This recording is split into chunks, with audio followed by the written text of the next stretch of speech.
But now we're into the content that I want recorded about the syllabus, things like that. So welcome everybody to this class. For those of you who are watching this late, this is Psych 1010, General Psychology. We've just had a little bit of introduction between everybody. I've introduced myself. Maybe I actually should have videoed that. But, you know, sometimes I make mistakes too. All right, so let's learn a little bit about the syllabus. Hopefully you're still seeing my, oh, it doesn't look like you are still seeing my screen. I will share that then. I need this open and this. All right, so feel free to open the syllabus on your own computer so you can look through this. This is a little small. Let's zoom in a little bit more. Let's make it about that big probably. Is everybody able to see the syllabus now? Am I sharing that properly? Yes. Perfect, thank you. All right, so our class is a half semester class. So it's a lot faster than most college courses, which are an entire semester. So every week we have 2 meetings and 3 hours each meeting. So with that, looks like the recording, okay, it is still recording. I'm getting notifications that things are messing up with Microsoft Teams. So sorry about that. So every week we'll be meeting at 2:30 on Tuesdays and Thursdays, and class will go till about 5:20. There might be a couple days when we end a little bit early if we've covered everything in those couple chapters before an exam, but generally we'll take pretty much that whole time. Some of that time will be group work throughout the course of the semester. So pretty soon we'll set up groups that you'll start working in on some different topics. Some that might interest you. So as you learned about interests of other students, if someone had similar interests to you, maybe write down their name or message them after class, because they might be a good person to jump into for a group later on. Because hopefully you join a group that's going to be doing the group project around something you're interested in. Here is my email, so feel free to email me there or email me on Canvas. It's sometimes a little easier on Canvas because that's basically where all of our material is. So I will actually log into Canvas in a minute too. So one of the biggest first things to talk about is relevant to Canvas is our textbook is not actually a physical textbook. You can buy a physical copy if you want. You don't need a physical copy though. You should currently right now have access to this book through Canvas, and I'll show you where to do that. If for some reason you're not able to access it, you're not able to create a McGraw-Hill Connect account, let me know and I can just send you the first couple chapters as a PDF so you don't fall behind, especially in this class where everything is so quick. All right, so here is our everybody in the classroom. I'll show you where you can access the textbook. So this is Canvas. It's going to look slightly different for me than for you because this is like the edit mode. So anytime you see these chapter 1 or chapter 2 SmartBook assignments, that's essentially a chapter quiz that goes throughout the chapter. And this is how you can access your textbook. You can access it through there, and that's usually what I do, or you can click here on the left, McGraw-Hill Connect. So the first time you do this, you will need to make an account or connect your account. If you've used McGraw-Hill for other classes, it might connect automatically, but I'll show you an example of what you might do. All right, so this is the chapter 1 SmartBook. This is an assignment, so every chapter essentially has one of these SmartBook assignments. Make sure that you're going in order. So this is Unit 1, chapters 1, 2, and 3. And then you'll see in Unit 2, we jump to chapters 4, 8, and 11. So we will jump around in the book after this first unit, partially to get some of the basics in before some of the big topics, so you have some understanding, because I don't really like the ordering of the book. So you'll click Launch. The first time you'll have to connect your account, but after that you'll be able to access the textbook. And you won't actually see this. You'll see something more like this. Should have had these all open. I always forget to have a couple things prepped before class. So as you're doing these smart books, you can either go start with reading and jump straight into the textbook, or you can start with questions. So I would recommend starting with reading, and what this will do will put you inside the textbook. So you can page back and forth or section back and forth. So this is the first section of the textbook. So here it talks about heroism of some people in Portland, Oregon, and we'll actually be discussing that in class in a little bit. Because heroism is one of my favorite topics. So good start to the class. So you can page through. So this is basically section 1. And you can scroll all the way through this section. You'll probably see as I'm doing this, there are some things highlighted in yellow. That'll be relevant to the questions. So it just jumped me back up to the top. That was annoying. So that was section 1. You can go here. Now it's section 2. So you can page through the chapter in this way with these arrows. And essentially, you can just keep paging through the entire textbook that way. So you can access any chapter in the textbook at any time through that method. But another thing that you can do is click through the concepts. So you see this is highlighted here. Formally defined, psychology is a scientific study of behavior and mental processes. Let's consider these 3 key terms: science, behavior, mental processes. So psychology is a science of behavior and mental processes. So mental processes includes things like how we process and feel emotions, how we process memories, how we think or how we set goals. Behavior is anything from how you learn and know how to throw a baseball to any other abnormal behaviors, for example. So for something like a illness, for example. So we study all of those things. It's a pretty big umbrella of human mental processes. But the reason it's yellow is because there's actually a question about that topic. So if I go to questions, it should start off with that. So psychologists study behavior and mental processes. So you do that, say how confident you are in the answer. Well, I'm pretty confident. And look, I'm correct. How great. So for each of these chapters, one of your assignments is to finish this smart book. So you can do that in a couple different ways, but essentially you've got to answer all these questions. If you don't get them right, your grade is based on completion.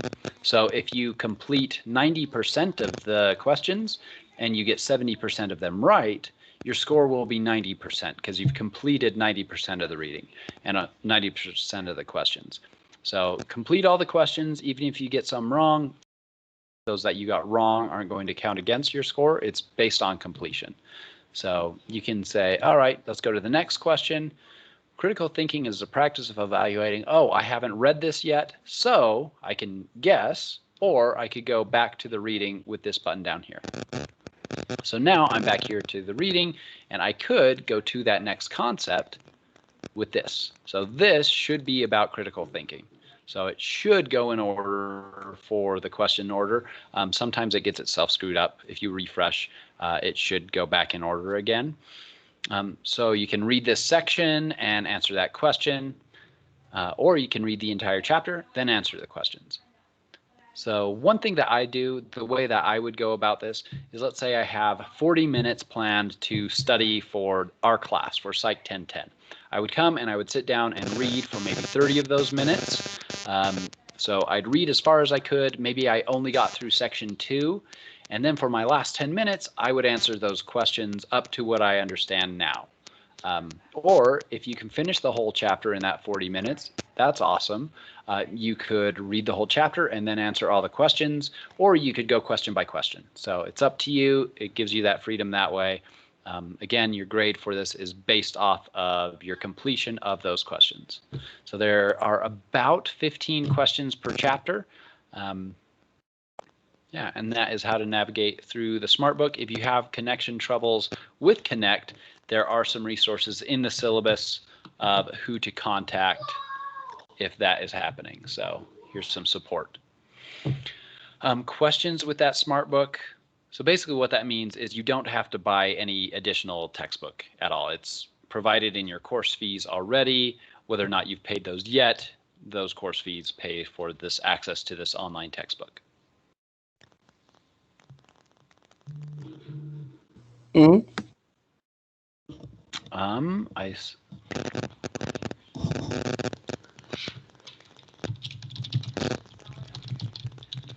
Looks like William is not actually in the class. I got a comment from him that he's seeing the general posts.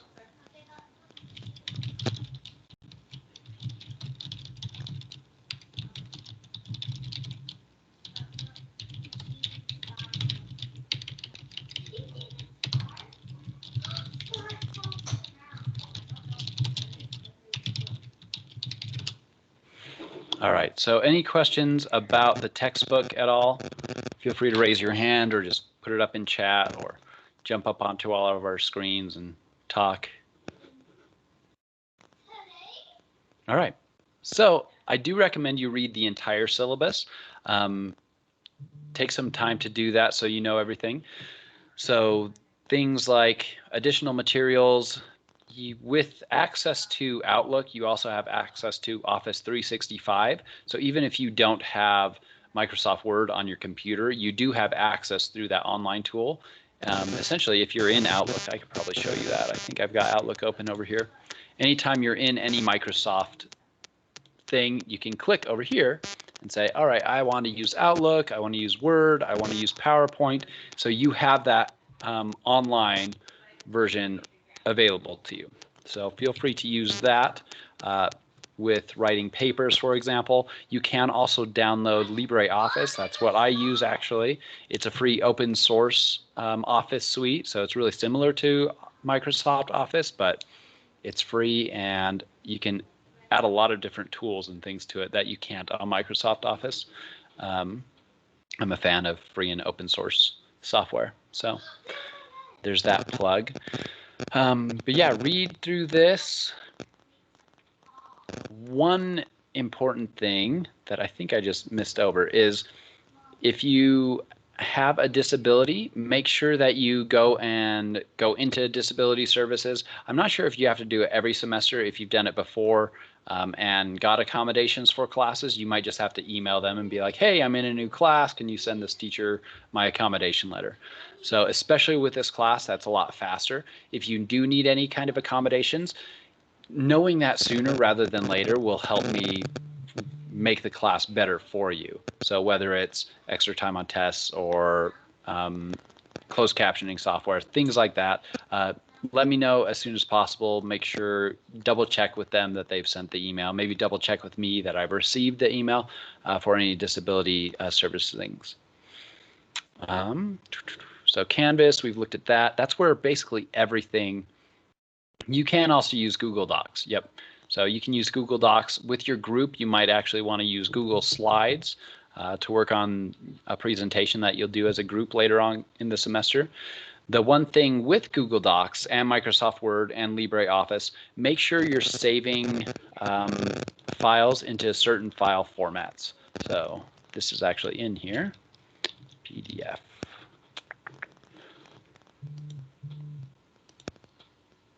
Where? All right, so it's here in assignments. So make sure you're saving any kind of PowerPoint assignment. So whether you do it in Google Slides, save it in either ODP, PDF, or .ppt file formats. It could be like PPTX too. That's the newer PowerPoint. Any written assignment like a report or a paper, please save that in ODT, PDF, or .doc or .docx. So make sure you're saving it in those formats. That way I can make sure that I can open it and see everything that I'm supposed to see. So if you're using Apple Pages or Google Docs, just make sure you save it as one of these file formats. But yeah, feel free to use Google Docs or any other word processor that you want to. Talked about disability accommodations.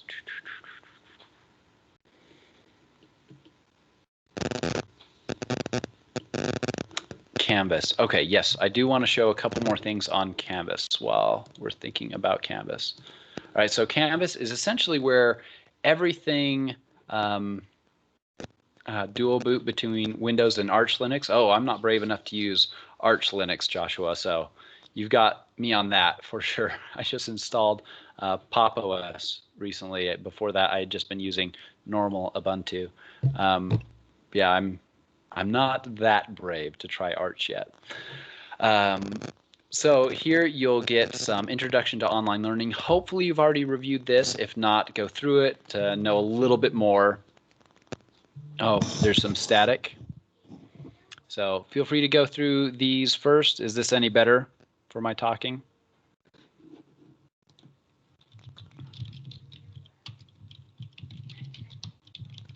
Okay, great. Syllabus and general resources. This is where you will find any updates to the syllabus that I make. If I mention something in class, like an update to the schedule, I'll put it in a syllabus and put it on there. So if due dates change, I'll mention it here in class and put it in a new syllabus. Usually I'll send an email too. Here is for your papers. So it gives you a rubric, a template, some instructions. You have an example question paper essentially, and then a cheat sheet for writing in APA format, a APA paper template, a paper for paraphrasing research. So basically just a bunch of resources. Here you've got a bunch of group presentation resources. I know I've kind of teased this group project a couple times, but here's where you'll find essentially everything you ever need to know about that. And we'll cover it in a future class as well. I will put class meetings here. This is our first meeting recording, so there's nothing there yet. And you actually don't see this on yours. Unit 1 is what we're in right now. We're starting with Chapter 1. We'll go to Chapter 2 and go to Chapter 3. So, and then we will have an exam over those couple chapters.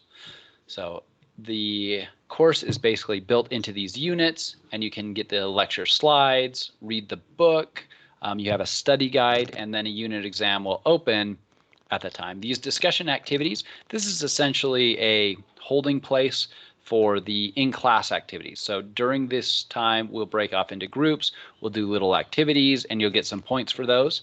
So that's what those are. You don't actually have to use these discussion activities. So let's jump actually to the schedule right now. All right, so today is the 20th. We are doing our broadcast lecture right now at this moment. On Thursday, we will have another broadcast lecture, and Thursday is also when the Chapter 1 Smart Book is due. So make sure that you read through Chapter 1 by that time, that you do the Smart Book, and if you can, especially get a head start on Chapter 2 reading over the weekend. Because you'll see then we have Chapter 3 Smart Book due Thursday the 29th, and then the next 2 days is actually our first exam. So if that seems like a really short time before the first exam, well, that's because we're in this packed half semester course. You'll have 4 exams over the course of the semester. So unit exam 1 opens next weekend, over the Halloween weekend. So my favorite holiday of all of them. Then the next exam will be November 13th.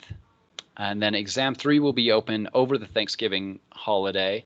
And then exam 4 is during finals week, so the 14th and 15th. So it is very, very packed. Essentially 3 chapters. Well, it is 3 chapters per exam. So chapters 1, 2, and 3 for this first exam. Then we'll do chapters 4, 8, and 11 for our second exam, so on and so forth. And a lot of the material, especially in chapters 1, 2, and 3, really build on each other and allow you to understand things in chapters 8, 11, and future chapters. So do make sure you take the time to read and understand chapters 1, 2, and 3. They are pretty foundational and important for the whole rest of this class. Other things that you might know or notice are we will be prepping for our group project as soon as we start Unit 2. So we'll talk a lot more about the group project at that time. You don't really have to worry about it yet. Other than smart books and exams, you'll have a midterm paper due the same day as the second exam opening and a final paper as well. So there's a video for that, and we will actually talk about that. Not right now because we're covering so much of the syllabus, but we can talk about that in the future. Basically, it's a 2-page research paper on a topic of interest in something that we've covered or touched on from chapters 1, 2, 3, 4, 8, or 11. So if you find a really interesting topic, like we'll talk about attachment and how attachment in childhood is related to the dating life that you might have as a young adult, if that's really interesting to you and you want to find out more information, you might write a research paper, a question paper. You might have a question about it, and then you write that paper about that topic. So we'll go over how to find references and resources, but not right now today, but we will soon.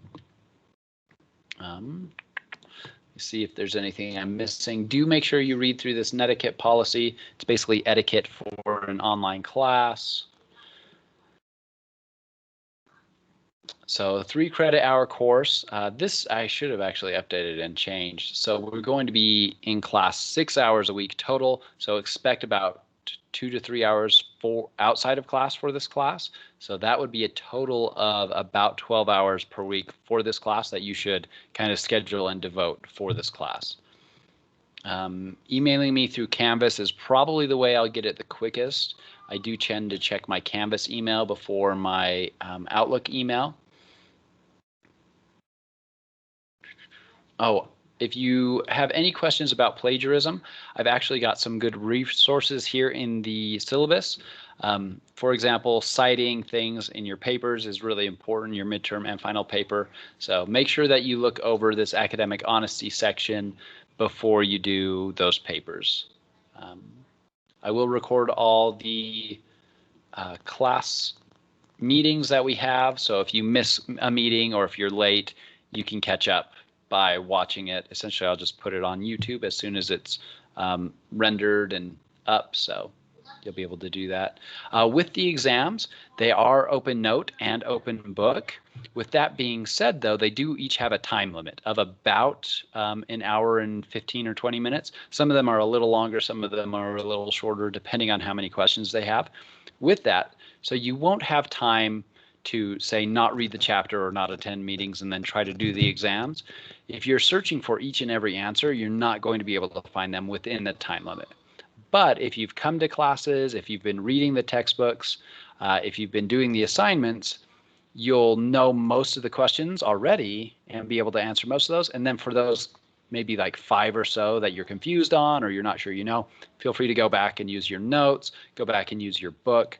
I actually recommend you write as you're studying for an exam a note page or on an index card some notes. So maybe things like definitions or even just page numbers, like this topic is on this page, or a connection that helps you remember something. So if we talk about neurons and how they're connected to each other, one student last semester talked about how neurons are connected is really similar to in electrical engineering, how they connect up circuits.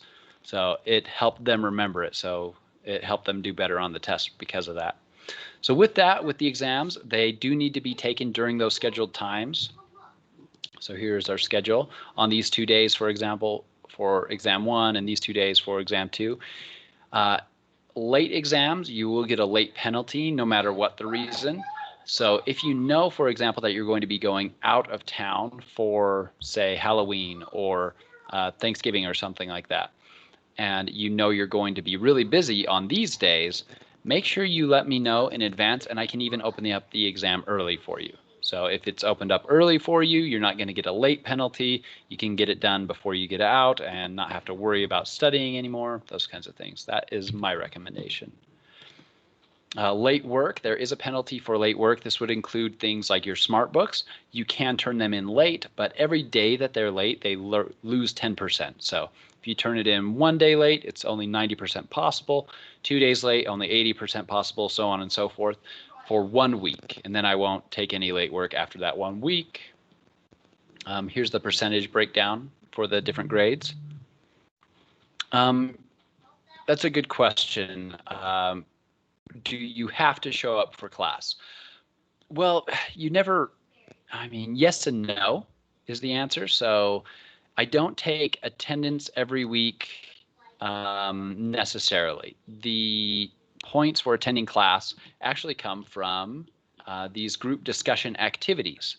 So on some weeks, for example, over chapter 1, we will probably have an activity where you break up into small groups, kind of like we just tried out for introducing ourselves. You'll break up into small groups, you'll do a little activity, maybe we'll do a whole class-wide activity where we watch a video and then discuss it or something like that. So on those activities, you do get points for those activities. So if you miss that activity, you will miss out on those points. So do you have to show up to every class? Well, yes and no. You don't necessarily know when those activities are going to be. And then you can come down here and see the point values for everything. So these group discussion activities are 10 points each. So about the same as one of those smart books. So if you miss out on 2 or 3 of those, it probably won't hurt your grade that much. But yeah, you're all adults in these classes. I don't take attendance every week.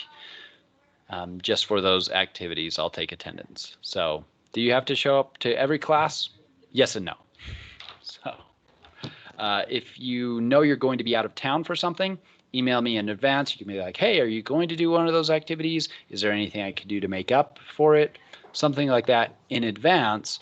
And by in advance, I mean like a day or 2 before, not like 20 minutes before class starts. Then we can work out something where you might not lose those points.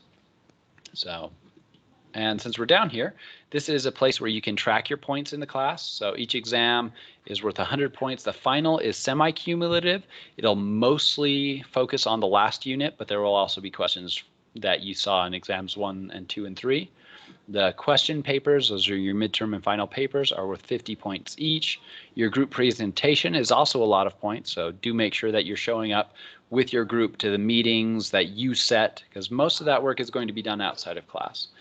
Those group discussions in class, those smart books, so basically those chapter quizzes, and then a signature assignment and a reflection paper that's kind of part of all general ed classes. That's a couple points too. So you can keep track of your points here. The gradebook in Canvas works pretty well. If you notice there's something that you've turned in that's not showing up in the gradebook, let me know so I can manually fix it. But generally, it does a pretty good job at like saving the exams, your smart books all by itself without any input from me. Yeah, some of the questions on exam 4 will be questions that you've seen in exam 1, 2, and 3, or very, very similar to it. So, but yes, it's about 60 to 70% of exam 4 is new material, and then that other 30 to 40% is from exams 1, 2, and 3. I'm sure after the class ends and I'm reviewing this video, I will remember something that I forgot to cover. So question papers, we'll talk about those in more detail another day. Group presentation, we'll talk about that in more detail. The smart book, that's your chapter quizzes. We talked about the late policy and exams. All right, I think we've covered everything that I needed to hit on the syllabus. Are there any questions from what I've said, or things that you've been reading over in the syllabus, or from the class material you've covered so far?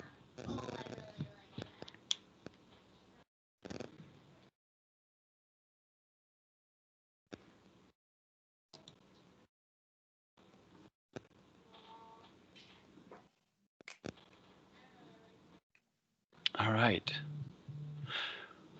Well then, let's jump into a topic in psychology to get started, and then we'll actually start working on chapter 1. So with that, you can always download the lecture slides from Canvas so you can follow along. You can download them and study them yourself. You can take notes on them as we're going through them as a class. I will open them right now, and we'll talk about heroism. Can I complete the homework due Thursday before Thursday's class? Yes. So I'll actually go to the schedule again really quick. So the Smart Book Chapter 1 is due Thursday at basically midnight. But you can turn in that Smart Book anytime before that you want.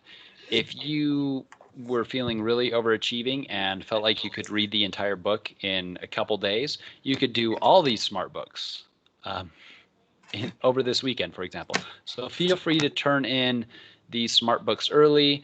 For the midterm paper, obviously right now you don't really know what you're doing with it. So I would say don't start on that quite yet. But once I tell you about it, you could turn it in the next day or maybe a couple days after so you can edit it and review it. So you can definitely complete the homework that's due Thursday before the class. The due times are listed here as well as in Canvas. Any other questions about the syllabus or the structure and organization of the class? After this point, so after the Thanksgiving break, essentially, rather than a broadcast lecture, I'll have just on the class will be fully online. So rather than meeting synchronously for these last couple days, we'll probably have one actual synchronous lecture here to help prep you for the final exam. But mostly, I think chapters 12, 13, and 9 will actually be a video that you watch rather than we meet together. But that could also change in between now and then. I think I'll actually send out like a poll and see what people prefer before that. All right, well, let's talk about heroism. So heroism is, interestingly, the first topic that's covered in your textbook, which is fun for me because it's my primary research interest. It's the thing that I study the most. I've got some papers written on heroism. So let's watch this little video, and then we will talk about it and talk about why people act heroically and why some people don't. As you were doing this, remember the definition of psychology is that it's a science that studies the behavior and mental processes of people. So think about what behaviors is this talking about. One of them, obviously, heroism, but what other behaviors are happening in this story? And then what mental processes might be at play?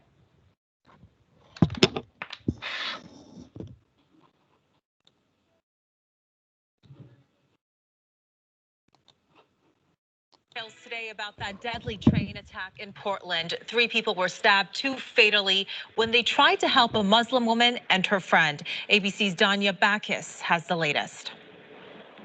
The mother of the surviving victim of a fatal train attack in Portland. If he hadn't been there, Thanking the man who helped save her son's life. then there would be 3 dead people today. Micah Fletcher, seen here giving the thumbs up from his hospital bed, was one of the 3 men who police say tried to intervene and stop 35-year-old Jeremy Christian's anti-Muslim tirade Friday. He told us to go back to Saudi Arabia and to get out of his country. Destiny Mangum was sitting with a Muslim friend who was wearing a hijab when police say Christian, an alleged white supremacist who has a criminal history, began hurling insults at the women. Fletcher, 23-year-old Talisha Namkai Maishe, and 53-year-old Army veteran Rick Best tried to calm him down, but police say Christian stabbed all 3. All right, so hopefully the audio there was good and you heard what was going on, at least on my end, because I'm recording and playing a video at the same time. I think my computer's RAM decided that it had had enough. So it was jumping and freezing for me. Hopefully it wasn't jumping and freezing for you, but it probably was. So I apologize for that. So we saw there were these Muslim women on this train, and a person started yelling at them and was going to stab them, but 3 other people stood up and stopped the attack. But in the process, 2 of them were killed and another was injured and went to the hospital. So obviously we would say that those people who stood up for these women were heroes and that they acted heroically, that they put themselves at risk to help another person. So at serious risk, obviously a couple of them lost their lives. So in this video, we have a couple different people, Talishan, Ricky John Best, which I don't think his name was actually mentioned, and Micah David Cole Fletcher. So from that video and from what it talked about in the news report, do you have any ideas of why these 3 people acted heroically? What kind of mental processes were going on with them, or what kind of behaviors might have been happening in their lives before this, why did these three act heroically when presumably the rest of the train sat there not standing up and helping? Probably situations they've witnessed in their past, and they probably didn't do very much to help, and it probably resulted in the same type of result that did happen. And this time they were able to possibly help save someone, and in the process lost their lives. Yeah, so that's a really good idea. Maybe they've encountered a similar situation to this in the past, and maybe in the past they did act or they didn't act. So in this case, they did, maybe because of that previous experience with, say, racism, for example. Good ideas. Any other ideas of why these three acted? What might have been their individual motivations, even? I see a hand from Marissa. Go for it. I was just thinking that my mom always told me like people have like a fight or flight reaction, and like maybe like they just saw that, and like people who didn't act maybe like just froze up, you know, like they just didn't know what to do. But like the people who did stand up for them, like I don't know if they knew that he was violent, but maybe they were like prepared to like fight for their lives and the lives of other people's. Yeah, really good suggestion. So maybe it goes back to their instincts, that fight or flight instinct. So maybe these three had more of that fight instinct versus maybe the other people on the train had maybe more of that flight instinct. Yeah, that could be. Very good idea. Any other ideas from the rest of the class? Maybe any clues in the news report either?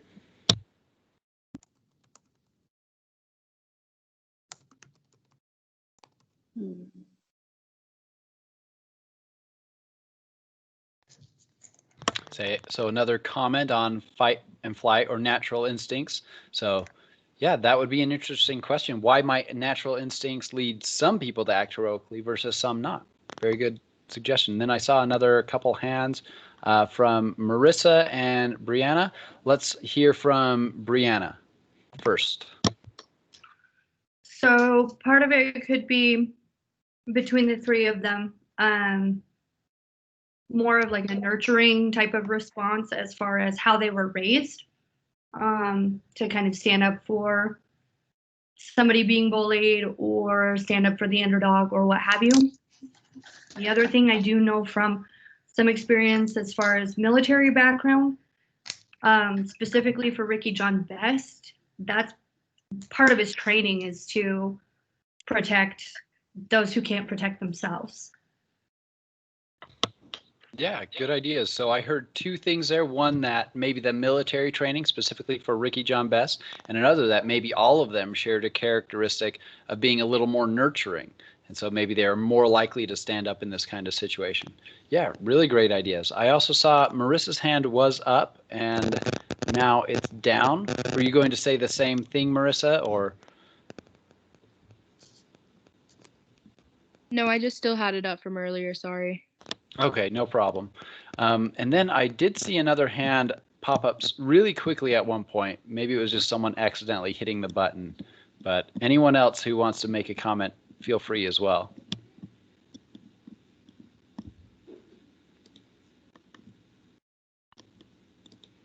Yeah, these are all really good ideas. So we've got things like fight and flight, maybe their previous habits, maybe their training in the military, or maybe they have characteristics like being more nurturing, more than the other people around them. And those are all really great ideas. I think probably all of them are part of it, for sure. One interesting thing about the field of heroism is that these are ideas, or these are essentially hypotheses that a lot of people have right now and that we're currently testing. So what are the characteristics of heroes? Do some of them, are they more nurturing, or are they more risk-taking, or are they less risk-taking? Are they more prudent? Are they more aware of situations around them? Is it because of past training like heroism in the military or lifeguard training, things like that? So these are all really relevant, essentially ideas or thoughts that you're all having that we're looking into in the heroism literature right now. So as well the ideas here around Ricky John Best's upbringing and military training. One interesting thing is that Micah David Cole Fletcher, one who survived the attack, actually before this event, probably still now, but I didn't double check, writes anti-fascist poetry. So when you saw fascism there from a white supremacist, maybe that made him more likely. Maybe it was part of his own ideology. So, and then we don't know as much about Talesian's background, but maybe some of the characteristics that each of them had were shared. Maybe some of the behaviors that they had in the past, like we talked about, were habits. Maybe they'd seen similar situations in the past. Maybe they empathized more with the victims than other people on the train. So really interesting questions. Other comments that anyone wants to make or that they'd like to add?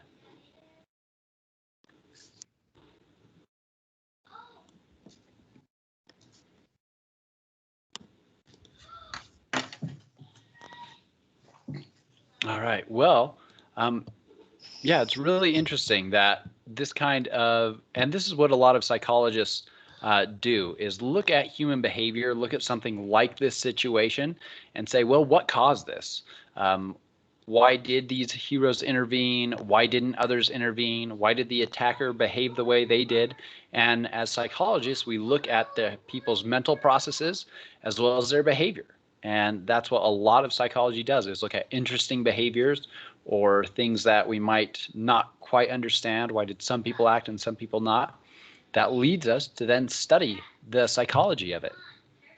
So with that, a lot of these ideas behind why these three did these actions are really very individualistic ideas, like it's because of their specific training versus the broader context around them. So for a long time, psychology is focused on, say, the characteristics of people, like the individual traits they might have, say, like personality traits.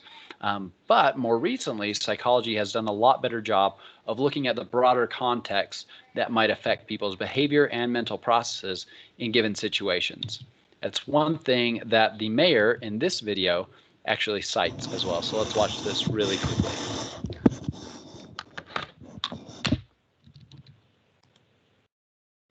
Two men lost their lives standing up to somebody spewing hateful words directed at Muslim passengers on an afternoon commuter train. These two men died heroes as a result of a horrific act of racist violence, and another man was injured. Those who have lost their lives have been identified. 53-year-old Ricky John Best of Happy Valley, Oregon. He was an Army veteran killed on Memorial Day weekend. He provided distinguished service to the residents of this community as an employee of the city of Portland.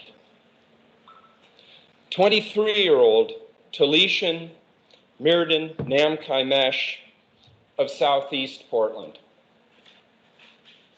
A man who was injured in the attack has been identified as 21-year-old Micah David Cole Fletcher of Southeast Portland.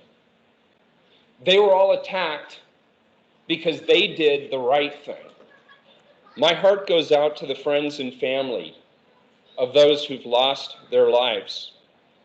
And my thoughts are with the gentleman injured in the attack. We will do everything in our power to ensure that people of all races and ethnicities are safe in our city. There is too much hatred in the world right now and far too much violence. Our current political climate allows far too much room for those who spread bigotry. Violent words can lead to violent acts. All elected leaders in America, all people of good conscience, must work deliberately to change our political dialogue. So this is an example of where the mayor is essentially bringing up that maybe some of the actions of the heroes versus also the person perpetuating the attack might have been caused not just by their individual characteristics or traits, but maybe also because of things in the broader context, in the political climate, in the environment there in the city. And so this is something that psychologists have done a better job more recently with, is rather than focusing only on the individual, they look also at how the situations around an individual might affect that individual's behavior or mental processes.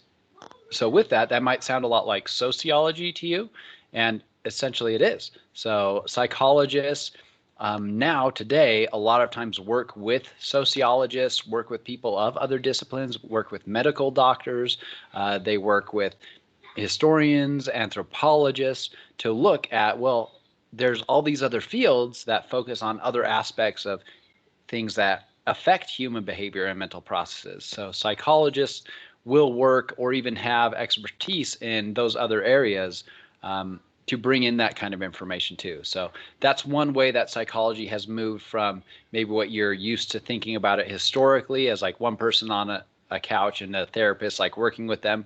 Psychologists do that, but we're doing a lot better job now of looking at more aspects of the pieces of the puzzle that are humans essentially. So hopefully that's one thing you get throughout this course, is a little bit of a broader view of what psychology is doing now versus just the history of it. Your book tends to focus a lot on the history, so I hope a lot of these lectures get you a better picture of what the field is doing now. So we'll oftentimes go beyond just what's focused on in the book. This is another good video that makes this point too. With the time that we have, I don't think we'll watch it right now though. The religious leader of these two girls congregation talks about how the religious community and the community at large kind of band together after this to do other behaviors that are helpful for their congregation and the community at large. So just another example of the broader community affecting individuals. So human behavior causes us to ask those kinds of questions. How does that broader social environment influence this event? You can do studies and ask yourself questions and figure that out. So I wanted to give you a little bit of a taste of a developmental model. So these are current models in developmental psychology, which is my primary area, and we'll focus a lot on Chapter 8. But this kind of gives you a picture of where the field of psychology is at now. Both of these pictures are basically just showing the same thing, just different people drew them. The researchers drew this one, and someone else took their ideas and made a different graphic that might be easier for you. So essentially this is saying that all of us are individuals, right? Any child you interact with is an individual. Any coworker is an individual. They all have their individual characteristics, like their own health problems, their own age, their own personality, their own characteristics. Maybe they're a little quicker or better at math, or a little quicker or better at reading. Maybe they're neurodivergent, right? So they have their individual characteristics. They're also operating in a system that Bronfenbrenner called a microsystem. So this microsystem is basically the people that you interact with. So I'm putting myself or you in this middle dot right here. That you're interacting with every day. So every day I'm interacting with my wife and my kids. I very frequently interact with my extended family, say on the phone. I very frequently interact with students or other faculty members. So that's all part of my microsystem. Like these people have an immediate effect on me. If you have a church community or health services near you, or you're going to school like this or to an in-person school, you might have aspects of that affecting you. So beyond that, we have this exosystem. So I'm jumping over the mesosystem. But exosystem are things like the neighbors. So my neighbors down the street that every once in a while I see them, or the mass media, or the local politics of an area. So as an example, in my neighborhood, I've got this neighborhood app. I forget what it's called. Doesn't really matter. But lately I've been seeing different people posting like, hey, someone stole my political sign. Like, those other people, they're bad. And then the next day, like, the other team gets their sign stolen, and it's kind of kind of ridiculous, but it's relevant to the local politics of my neighborhood, actually. So it is affecting me as an individual and maybe my ideas about people from either group, right? So if more people from one group are stealing the signs, maybe I have a more positive or negative view from that, and that's affecting me in my microsystem, right? So the local social services, media, politics, neighbors, and industry of an area are going to affect your family, your school community, your church community, and then you as an individual. So basically the connections between that exosystem and microsystem are called a mesosystem. And I know I'm going over these terms really quickly. You don't need to have an in-depth understanding of this yet. We're going to go over this again in chapter 8. I just want to give you an idea of, well, we're looking at as psychologists, we're looking at individuals' behavior and mental processes. And these are some of the systems that can affect those behaviors and mental processes. Then the biggest ring here is the macro system, and this is the attitudes and ideologies of a general culture that you're in. So some of the attitudes or ideologies in the United States, or maybe in Utah for us here, as well as those in the United States. So this is other model over here. It's the same thing, just gives more examples that might help it click a little bit better with you. So. All right, so that is kind of what psychology does now, is look at that individual and their behavior and mental processes, as well as how these different systems might affect it. So any given psychologist might be focused, you might have heard of marriage and family therapy, for example. So a marriage and family therapist, a lot of their work is going to be looking at that family relationship with an individual, right? So they might not focus so much on maybe the industry of an area or the local politics or mass media. Maybe they would, depending on how it's relevant to their treatments. They probably would definitely be aware of the local social services to help with their families. Oh, sorry. Here there's a lot of static.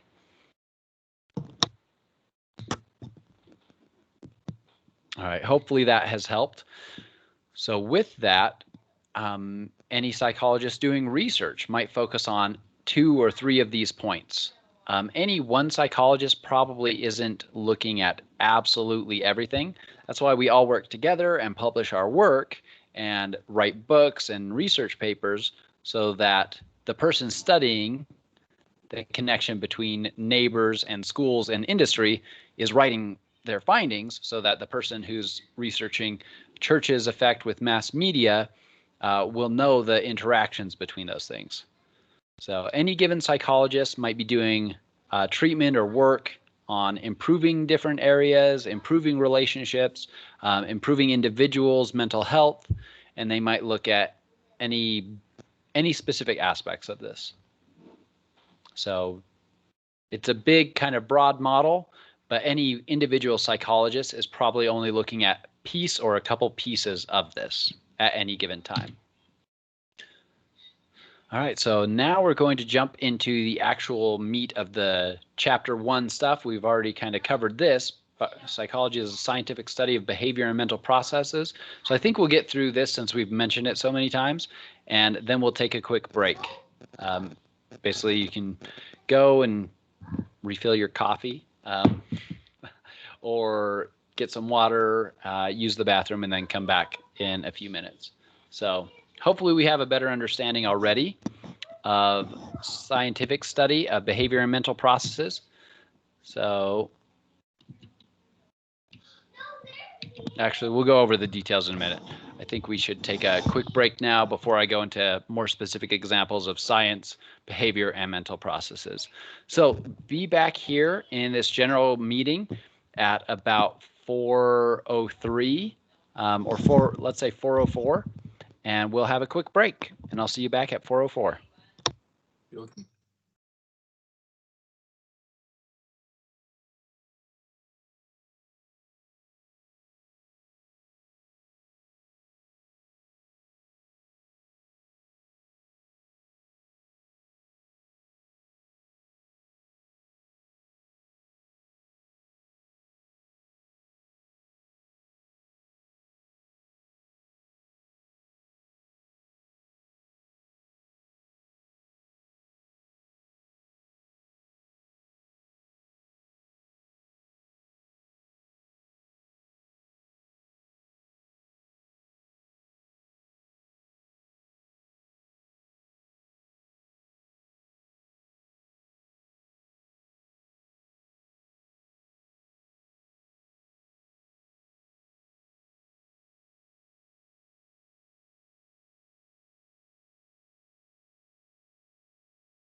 All right, and we are back. Hopefully the static is a little better on the recording. Let me know if it is still problematic. I am hearing some feedback, so I think someone has their speakers and microphone on. So just make sure your microphone is off so that it's not picking up the sound of the speakers and then feeding it back through to everybody. All right, so are there any questions since we had a little bit of a break? Gave you a little time to like stop and think. Did you come up with any questions about the syllabus or about the study of psychology to what we understand yet? Feel free again to raise your hand or put it up in the chat.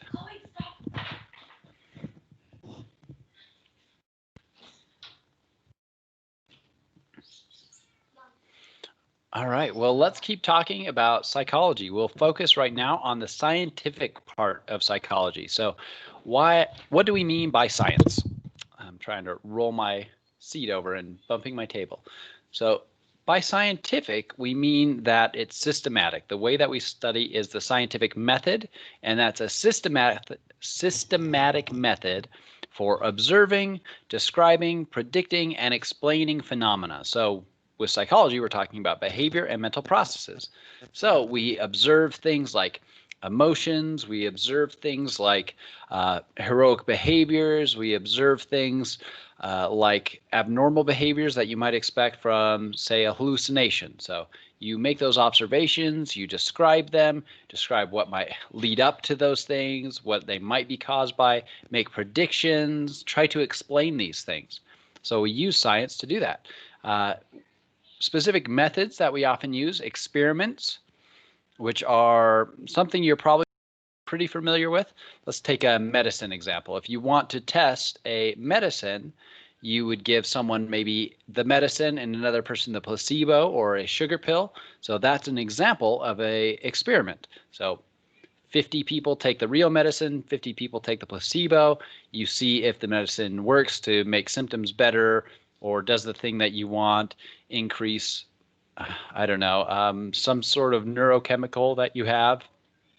A quasi-experiment is really similar to a normal experiment. We'll talk about it in our research methods chapter, which I believe is chapter 2, if I'm remembering correctly. In some of my classes, in like the developmental classes, it's chapter 3. I think this class is chapter 2. But essentially, it's an experiment that you're not controlling as many variables as with a normal experiment. So if you're curious if a male versus female person are different when you give them some sort of medicine, that would be an example of a quasi-experiment. You as a researcher can't change someone from being male to female or female to male. So you don't have control over those variables. So that would be an example of a quasi-experiment. You give all the people that medicine and see if it works better for male versus female. You can't control and manipulate the male-female. You as the researcher can't change that. But with the other experiment that I talked about before, you could give 50 people a placebo versus 50 people a real medicine and see if that changes. Correlational studies look at relationships. So you might do a correlational study by doing a survey. So you do a survey and look at people's attitudes towards voting. Maybe you look at attitudes towards voting, instances or their well-being, maybe their socioeconomic status. So you look for relationships. Maybe you have a hypothesis that people of such and such socioeconomic status have a more positive or negative view of voting. That would be an example of a correlational study. You look for those relationships. You could do that through, say, a survey. So can anyone think of any example studies that you know have been done in psychology? Maybe some experiments? So any psychology study that you know of, either raise your hand or type it out in chat.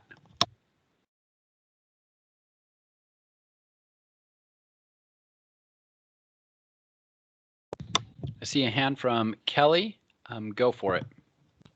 I can't remember the specific name of this experiment, but this was like an old one where they weren't the kindest to people subjects. So they had a group of people and they put them in an empty room, and they were told to press a button.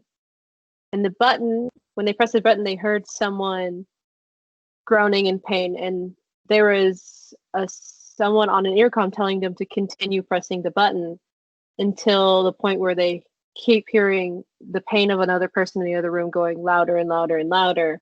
And then suddenly they keep pressing it until they hear nothing, and the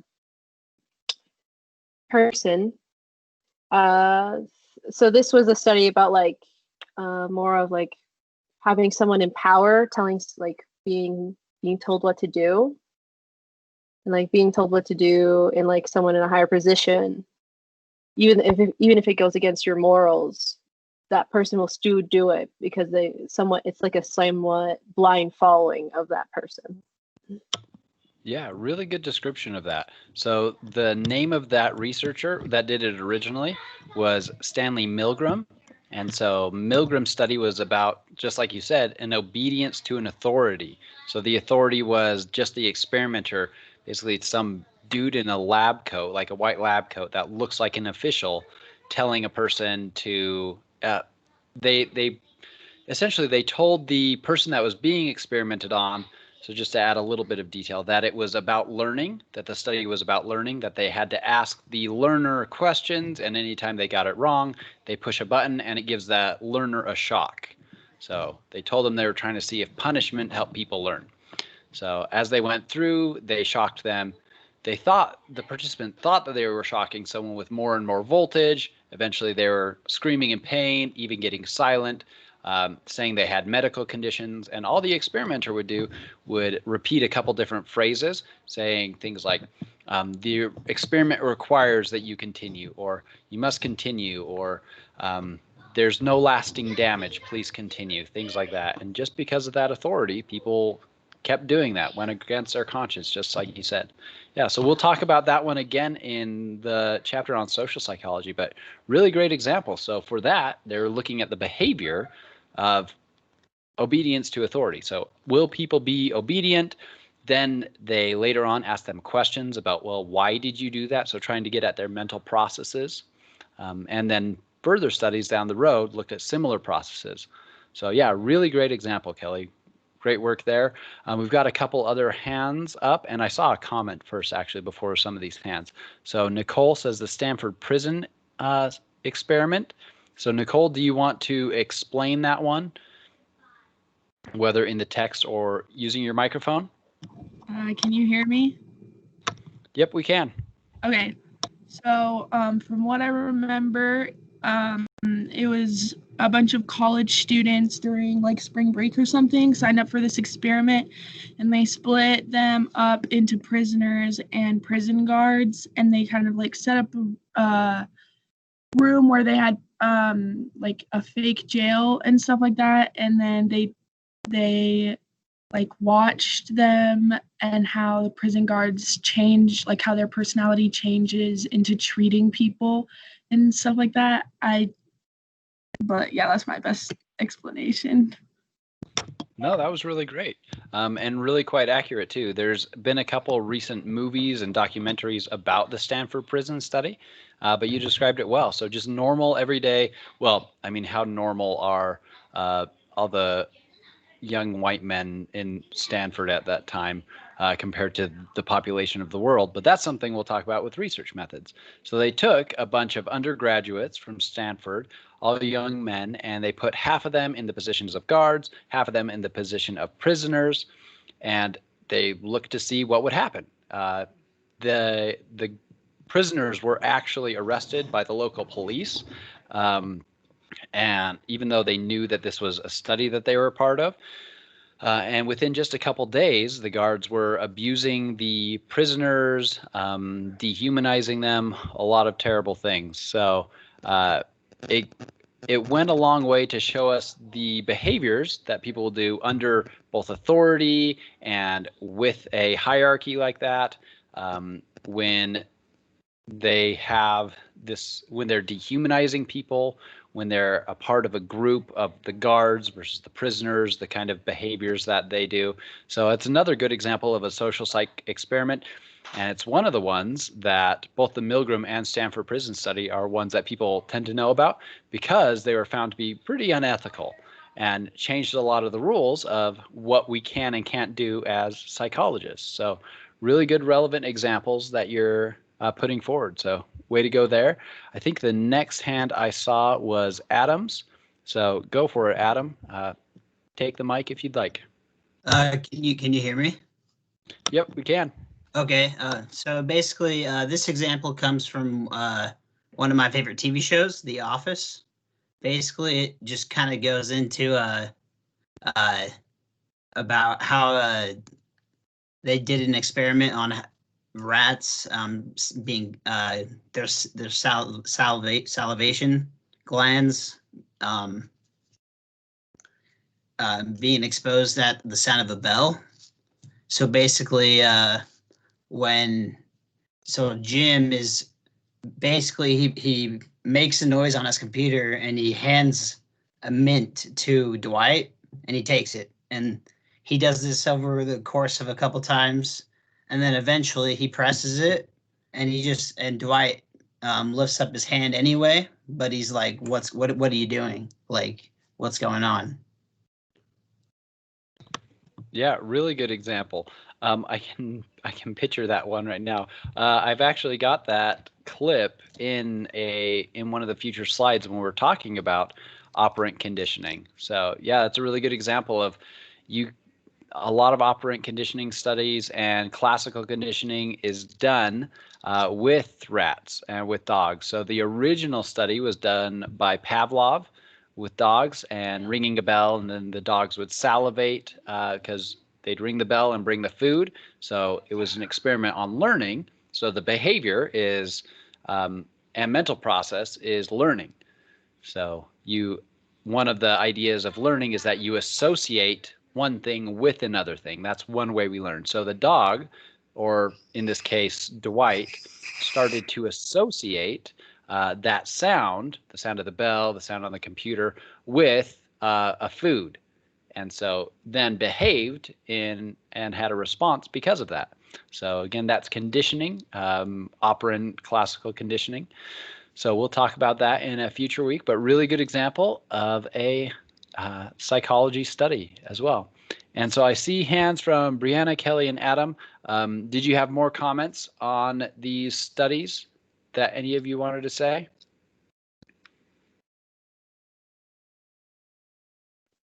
Sorry, I forgot to put my hand down again. Oops.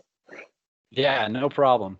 It's definitely not a problem to forget to put your hand down. I just always want to make sure that I'm not just jumping over someone who's got their hand up and waiting to talk, since you don't actually have your physical hands up and I can't see it like in a classroom. So we've got a comment of studies of social media and the impact on suicide. So especially in teens, as well as studies on the addiction to online dating and the effects on feelings of loneliness and helplessness. Oh, interesting. I'm definitely aware of studies of social media and suicide. I haven't actually on addiction to online dating and its correlation to feelings of loneliness and helplessness. So that might be a good example. Actually, any of these studies that we're talking about could be a good example if it sounds interesting to you for a question paper. Again, that question paper later on, I'll talk about it in more detail in a future class, but essentially it's any topic that we cover in a lecture or in the book or touch on that you're like, that sounds really interesting, I have more questions about that. You go and read some research articles. So in this case, some of those research articles that you're talking about, Brianna, and then write a little report on that. So yep, really good examples of psychology studies. And so we do this scientific method. We observe, we describe, we try to repeat things, we try to build on research that previous researchers have done. So the examples earlier of Milgram, I think that was the first example we talked about, and the shocking experiment, the obedience to authority, we kind of built on that and try to see, okay, so what kind of authorities will people listen to if they're in a group versus if they know they have a way out? Do they do the same behaviors? Those kinds of things. So we do this scientific, this systematic method to try and learn and build our knowledge on how people behave and process things mentally. Another mental processes, for example, is loneliness or feelings of helplessness. That would fit under that bubble of mental processes as well. So really good examples. All right, so behavior is essentially, I think we've got enough examples of behavior now. It's essentially just things that we can directly observe. So whether it's with a camera or with our own eyes, things that we can directly observe.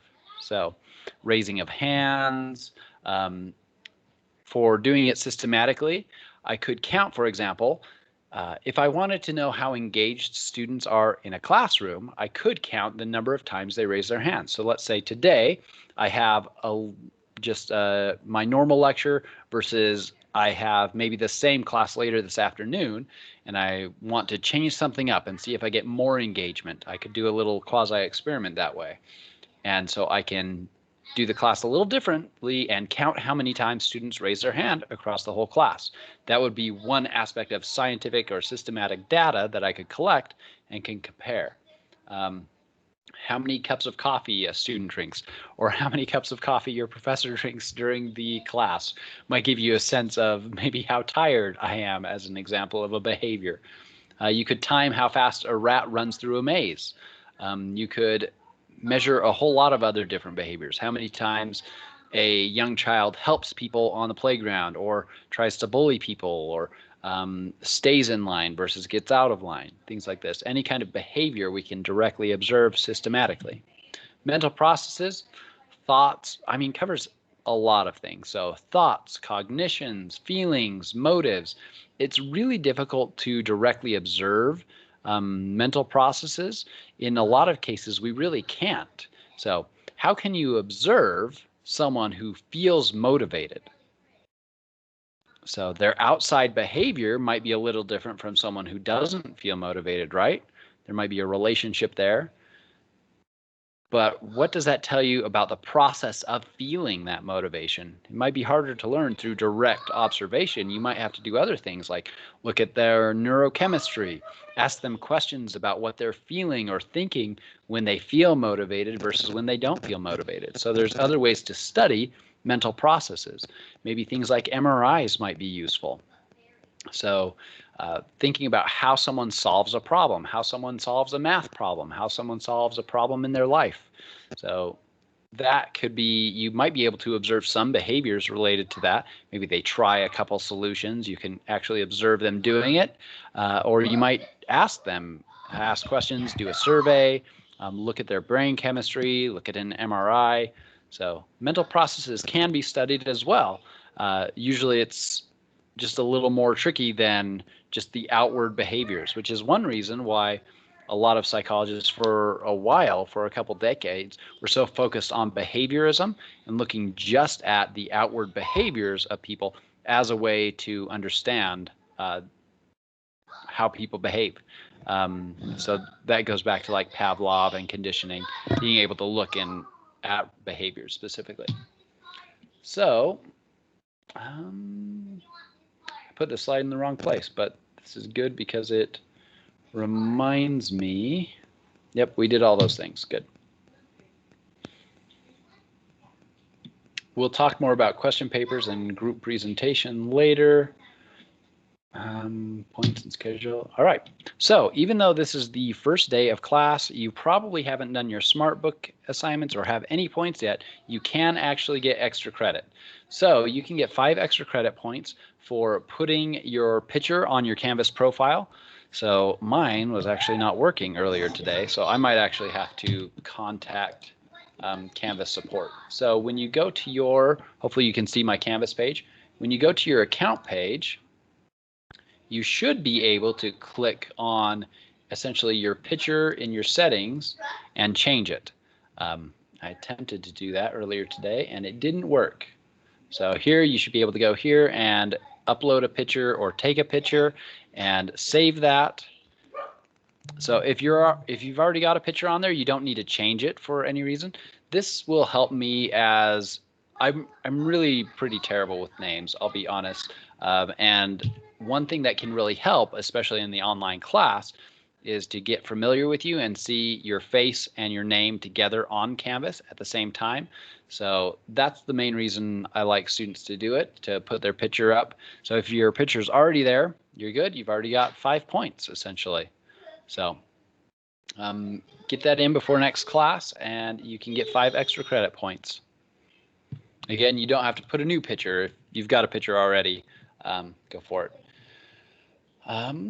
All right, so how do we as psychologists go about studying, describing, predicting, and explaining? We use research. So we've talked about some studies, some experiments already. So what do you need to do research? What do you need to do psychological research? Any kind of science really is critical thinking, curiosity, skepticism, and objectivity. So we'll go through the definitions of each of those things. Critical thinking, when we're trying to understand any kind of behavior, whether it be heroism or mental process, maybe it's like a feeling of joy versus hopelessness, why do you think critical thinking would be important? Feel free to either raise your hand or use the chat box.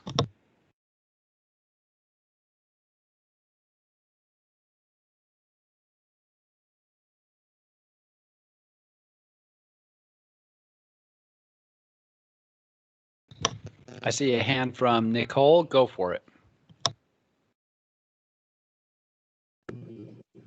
Maybe because everyone thinks differently in the way that, like, from lessons that you learn throughout your life. So, and that's why everyone's behavior and mental processes are differently, because the way they look at things is differently. So the way they think is different.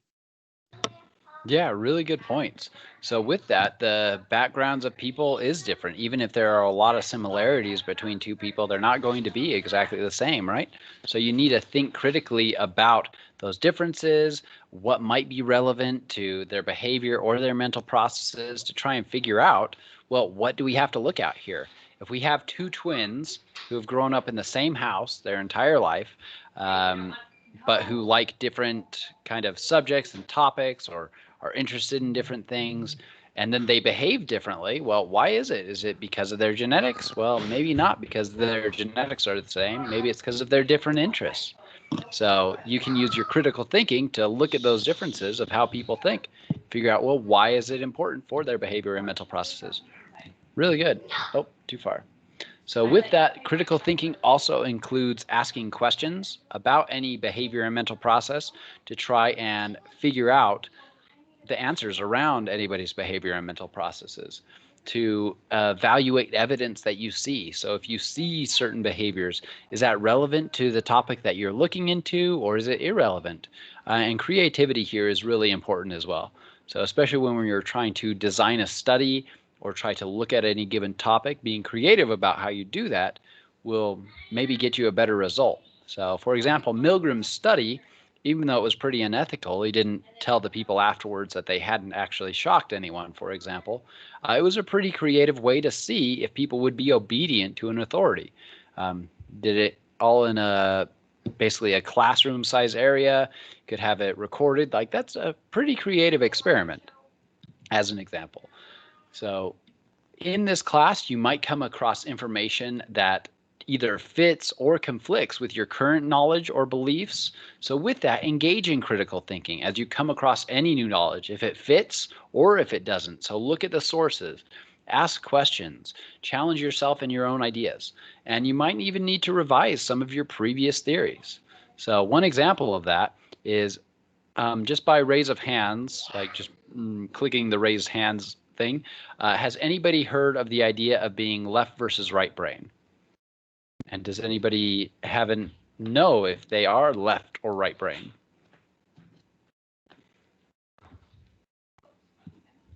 Two, three, 4, 5. So it looks like we've got about 9 people who have heard of being left or right brain. Would anybody anyone with your hands up like to volunteer to explain what does left versus right brain mean, as the hands kind of start disappearing in the list? So if you feel motivated to talk, just take over the microphone.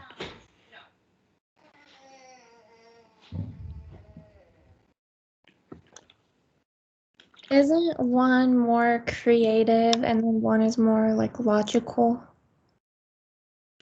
Yep, exactly. Thank you, Shay. So I believe it's the left brain is supposedly more creative, and if you're more left brain, you're more artistic, versus the right brain, you should be more analytical and maybe better with mathematics.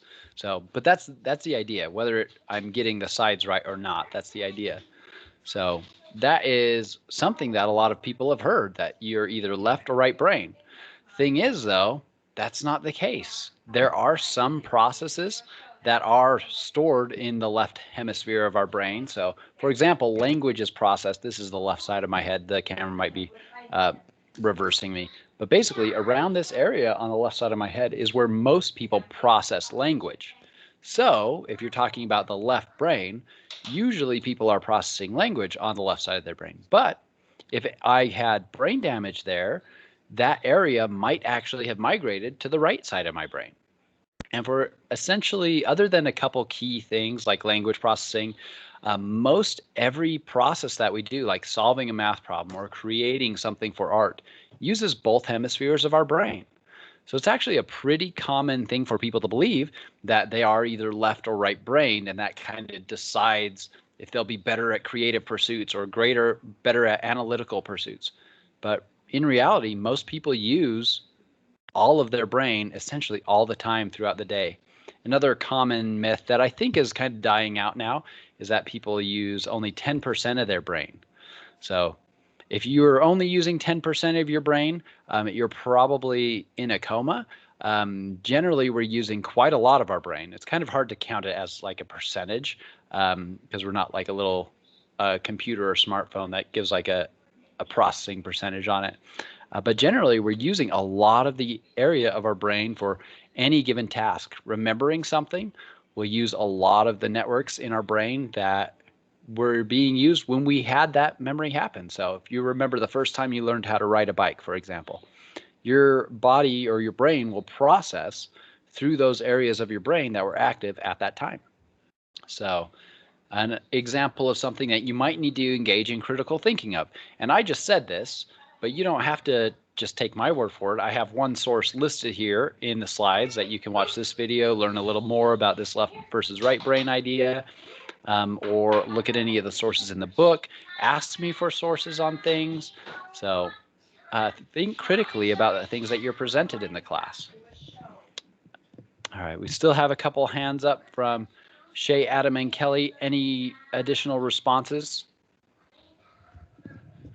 Sorry, and don't feel bad if you've forgotten to put down your hand. I just want to make sure everybody's able to talk. I was just gonna say, doesn't the left side of your brain control the right side, and then vice versa? Yep.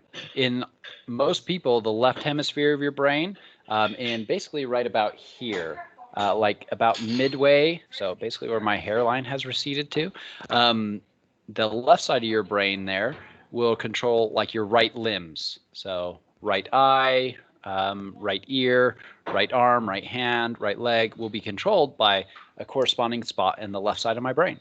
And same thing for the right side of my brain will control those parts on the left side of my body. So it's interesting how that happens. Your optic nerves, they basically cross and go to the opposite side in your brain. So again, if there's something like brain damage that happens, other parts of your brain can take those responsibilities. So it is possible that the right hemisphere of your brain could control both the right and left side of your body. But yes, for most people, you're absolutely right that the left half of their brain controls their right side of their body, and left half of their body is controlled by right side of the brain. All right, so if any of these things make you curious, that's what you need as a scientist. You need to be curious about the way things work, how things develop, asking questions. So the question Adam just asked, doesn't the left side of your brain control the right side of your body?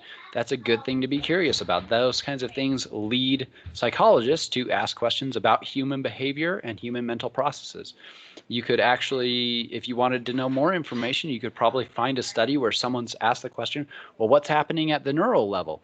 How do these neurons on this side of your brain then get a message sent to this side of your body? So we'll talk about that in a little more detail in a coming week, actually. So with that, you'll ask questions and then you'll create hypotheses. You'll say, well, I think maybe this is what's happening, or I think maybe we made a lot of hypotheses actually about the heroes we saw earlier. Maybe it's because of their background, maybe it's because of individual traits, things like that. These are hypotheses that could be tested through things like experiments or correlational studies. And a really important thing is to be skeptical. So asking questions about things other people take for granted. So if people take for granted that we use only 10% of our brains, or we're left or right brain, we can ask questions about that and check, is that actually true? Be a little skeptical, check the sources. So research questions often emerge from unexpected human behavior. Like heroism is kind of a surprising thing. Abnormal psychology looks at a lot of surprising things people do. So a lot of people find DID, dissociative identity disorder.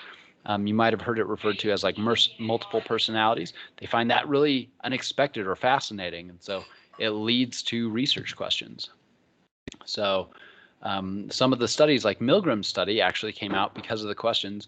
Why did people allow the Holocaust to happen? One of those questions led to that study of obedience. So is it because those people were just being obedient to some other authority? And it is really fun to find counterintuitive results. And then you might have to change the way you think about something.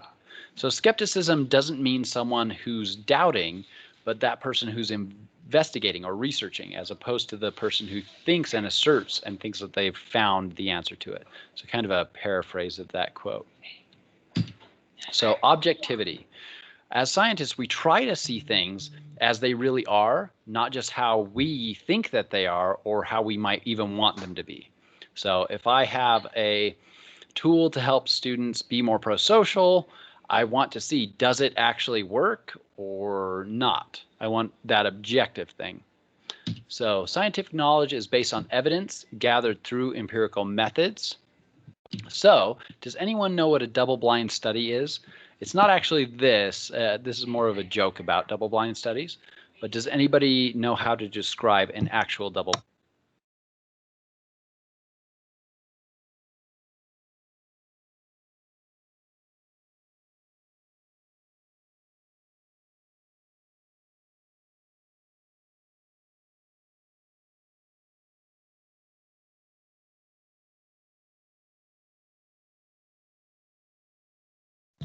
Oh, sorry, I may have turned off my microphone before I finished my question. Does anyone have an example of what a double-blind study is?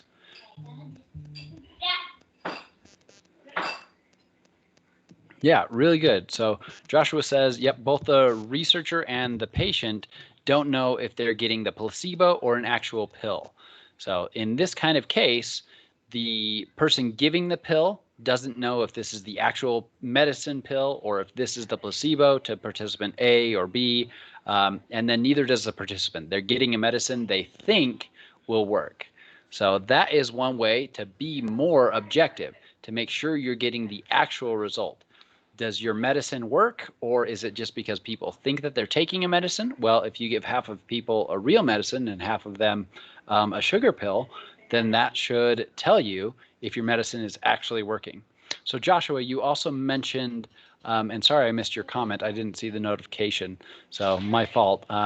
Chromesthesia, and which genre of psychology does that belong in? I'll need actually a little more information. I'm not sure I've actually heard of chromesthesia. So feel free to type it in the comments or talk about it, and I can let you know which area that would fall under and basically when we will cover relevant topics to it. So sorry I missed that.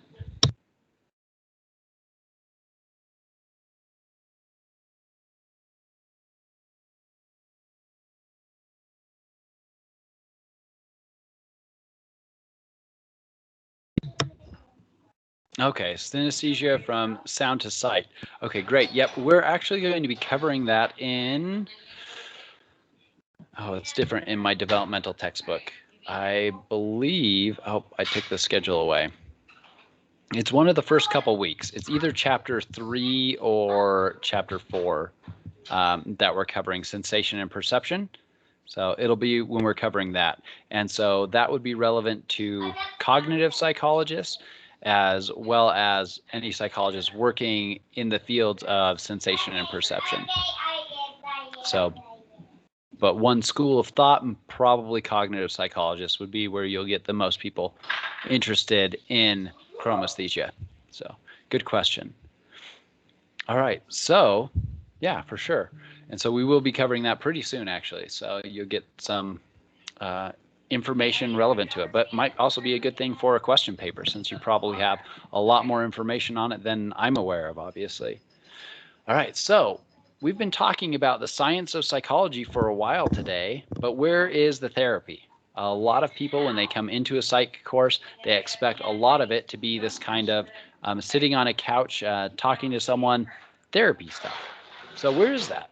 Well, it is kind of incorporated into this. Some psychologists do therapy, try to work on problems specifically with individuals, like say relationships, or with helping people with developmental disabilities, or people who are struggling with, say, depression. So these are problems that some people might try to solve through the science of psychology. Any kind of therapy tools and techniques are also researched. So you might have a hypothesis that, well, you know, if we have someone who's suffering from depression, maybe if we give them a medicine that affects their serotonin, that might improve their behavior. Or maybe if we have them do specific techniques or exercising, that might help them with their serotonin levels, and maybe that would help. So therapists also, and people who look up and try to research therapy techniques, are also doing science. So psychologists are not just therapists. So for example, me, I'm a developmental psychologist. I study heroism, and with that, how heroes develop over time. So even though I might not be doing the one-on-one therapy or things like that, I'm still using the scientific method in that way. These kinds of, the therapists are still using the scientific method. My uncle, who does marriage and family therapy, the tools that they use are researched and revised and improved through this scientific method. So one theory for chromesthesia is that it has to do with your developmental phase and your brain between attachment between the senses. Yeah, so synesthesia, that is one of the ideas, is that the senses are kind of getting their wires crossed neurologically. So it might not be the only explanation that we'll talk about, though. But yeah, really good thoughts. Maybe even start making notes of these so you can, even though I haven't described a question paper yet, if you have thoughts or ideas that you're interested in asking questions for or looking up more research for, write those things down so you can maybe even incorporate them into one of your little research papers. I say little because it's only 2 pages, not because it's like unimportant. They're just small, 2 pages. So psychologists do lots of different things. Child interventions, so looking up how to do education well, how to raise children well. They research public policy. So we did XYZ policy that was supposed to help with homelessness or help with homeless veterans. Did that work? How did it work?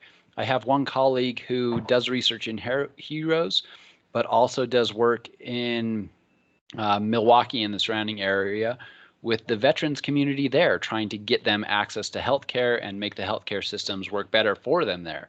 So they're doing a lot of this kind of public policy research in that location there, not federally, but just in that location. There's also industrial organizational psychologists.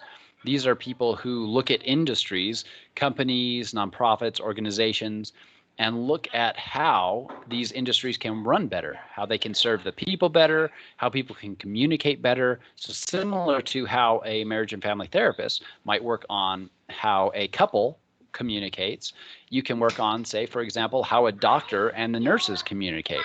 So how can they communicate better to lead to better patient outcomes? How can the doctors and the nurses communicate with the hospital board better and lead to better outcomes for patients? Looking at HR departments, how can they serve people better? So there's a lot of areas that psychologists work in beyond just that kind of therapy that we might be traditionally used to thinking of psychologists as. So with that, a lot of psychology, a lot of your textbook actually hits on the history of psychology, and it's really relevant and helps to understand, to like start from that foundation. Like, we knew nothing, and these were some of the first researchers.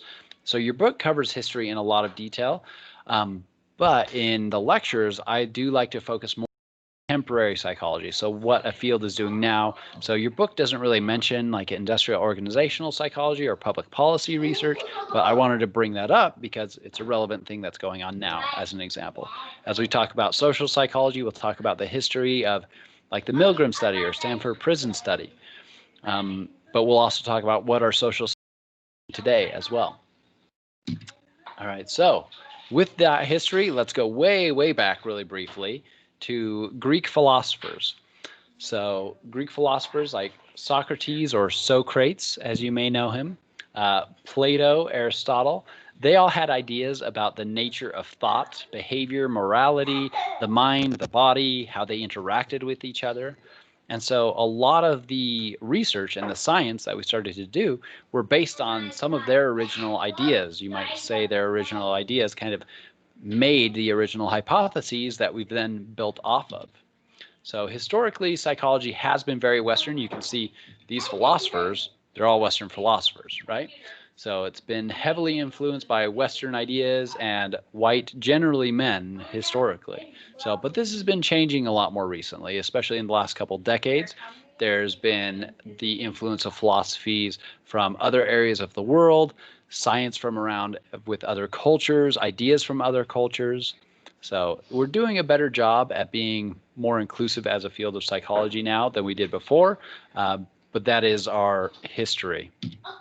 So let's talk about some of these contemporary approaches to psychology.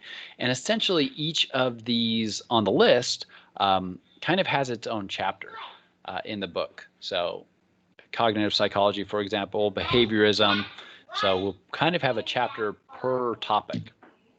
All right, so the biological approach to psychology. Oh, and at any point, I know I'm kind of jumping through things pretty quickly, and this is a long class, 3 hours, 2 times a week. So that's a lot of material to kind of pack in a short period of time. So definitely ask questions in the comments, raise your hands. Any question that this is inspiring is a fine question to ask. Some of them I might be like, oh yeah, we're talking about that next week or something, but definitely feel free to ask it.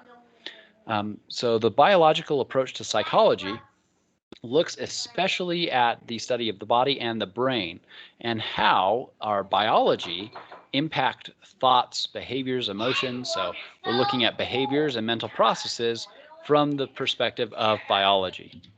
So a lot of this now comes from neuroscience, looking at the neurology of humans, looking at neurons, how they interact, how do we make memories, how do we develop, how do our genes influence the development. So all of this is kind of under the umbrella of the biological approach to psychology. So there is a lot of overlap with the biological approach and the evolutionary approach. So let's jump over to the behavioral approach to psychology. This focuses on observable behaviors. And like I mentioned, for a while, it really dominated the field of psychology. So a lot of researchers were only looking at how observable behaviors were related to people's psychology. So this video is relevant and pretty short. We could watch it to give you an idea of what behaviorists do or did.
So that was Ninja the rat climbing a tower, and now we'll watch Ninja going through a maze.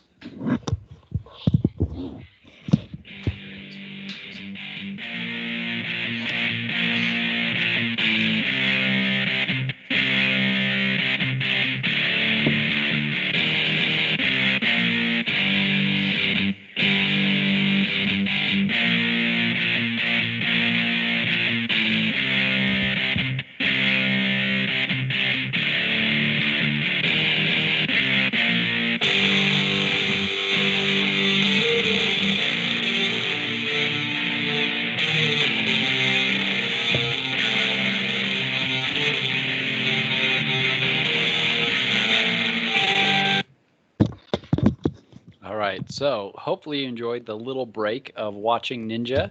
So Ninja was a rat that actually my wife trained in her behaviorism class. So I trained one as well, but I didn't ever, well, actually you'll see a video of my rat later on in the class. What was my rat's name? Crystal? Yeah, it was Crystal. So my rat's name was Crystal, and I taught it to do some other tricks. So how did I teach it to do those tricks? Well, you look at the behaviors a rat normally does. So, for example, rats know how to climb. They can climb things.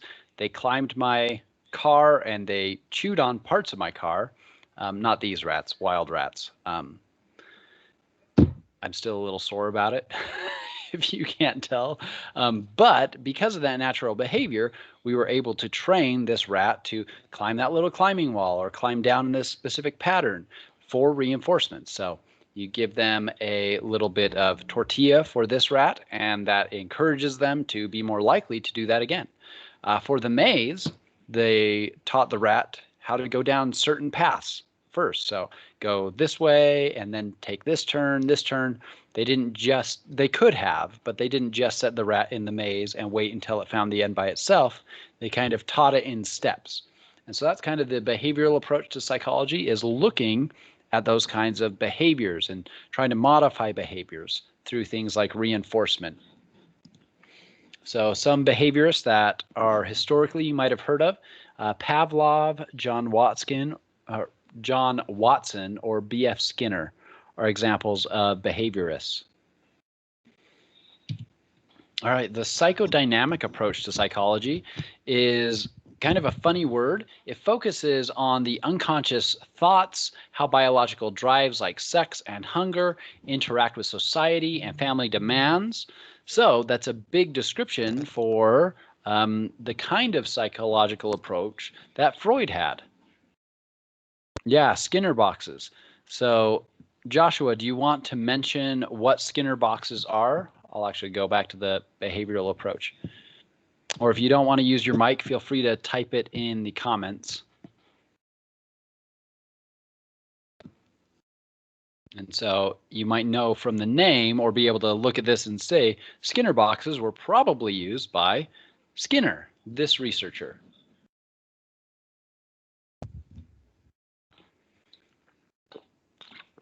This is one of the weaknesses of a broadcast class. I'm not sure if Joshua's typing or not until the comment actually comes through. But yeah, so one of the things was not just reinforcement, but punishment. So they would shock the rat in the cage.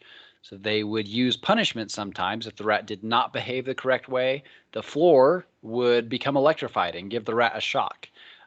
They also learned a lot about learned helplessness. Essentially, no matter what the rat would do, they would shock it, and it would try different behaviors to get the shocks to stop. Eventually, it would just kind of lie down and give up, which was learned helplessness. They also did things like give rats different substances like cocaine in their water and see how that changed. And so these behaviorists, they looked at the behaviors of these animals or even humans and see how different environmental impacts affect their behavior, the observable behavior. So one thing I did, for example, is using reinforcement.